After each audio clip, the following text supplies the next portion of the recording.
let's come back to Ishao. Ishao, we're looking at how, do you think that this budget can help to, stimulate economic growth now and development, particularly in key sectors like you were mentioning before, the area of agriculture, manufacturing, services, and all that areas. Because it's important, just like he said, that we have security.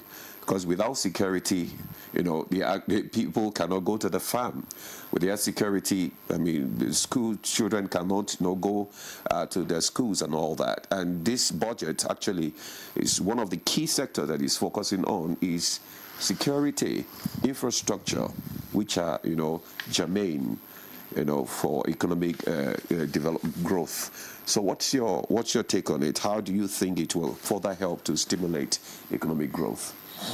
Obviously, from the restructuring that is going on, you discover the leading sectors in the economy. You cannot underestimate the contribution of the leading sectors. And once you notice a positive development, you have to sustain it. Communication industry. Nigerians are becoming more digital in banking, more digital in e-commerce, more digital. So facilities that are required to make it more productive, to continue to bring value added to the GDP are infrastructure, and also regulating the industry for maximum efficiency. It is true that once communication is mentioned, you discover that other economies have made use of efficient communication industry to boost agriculture, like Rwandan economy.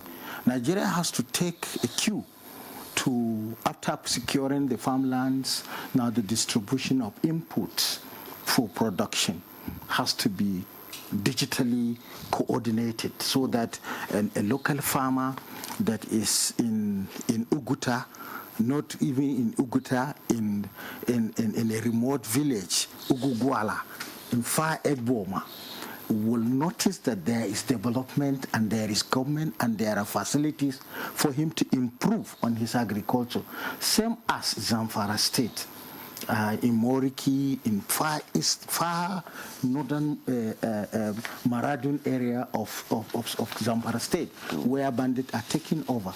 So we need to see efficiency as far as communication is concerned, because most of these areas, right from Binungwari to all these areas, are denied opportunity of communication because of the banditry security operative mechanisms. So there is need when the security has improved to allow communication to go to those areas, and also to now introduce a lot of brands that will incorporate farmers to have where to get their input, how to sell their goods, how to supply their goods.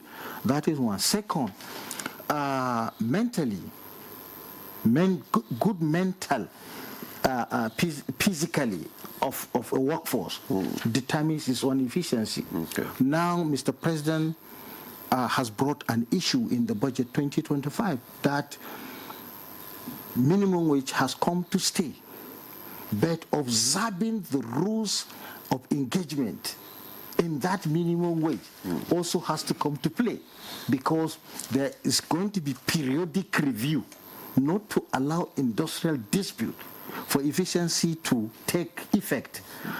There is need to observe the content of agreement for that minimum wage. Okay. I'm happy Mr. President is comfortable because he has stressed this point. But other angles that are very necessary are local government autonomy and how they pay 70,000 minimum wage, state also paying this 70,000 minimum wage. Because from the revenue sharing of February of above 1.7 trillion, that has shown that there is much of injections of new funds, which has to be translated so that it can improve the capacity of the consumers to come to the market. On average today, you find prices of goods and services is coming down, but the purchasing power is no longer there. and there is need also to build. That means that if you take communication and add value to it, you go to agriculture and add value to it, you have to also look at the transportation aspect and the price at which it's being operated. Not just merely the PMS determinator, which is always showing multiple challenges as far as pricing is concerned, but for industrial output. Industrial output, that is what has come to the notice of Manufacturers Association of Nigeria, telling the world that what they produce in excess of above 2 trillion remain unsold.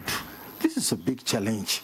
If there is purchasing power, definitely manufacturer will continue to produce and sell, and at the same time add value to the GDP. Don't you think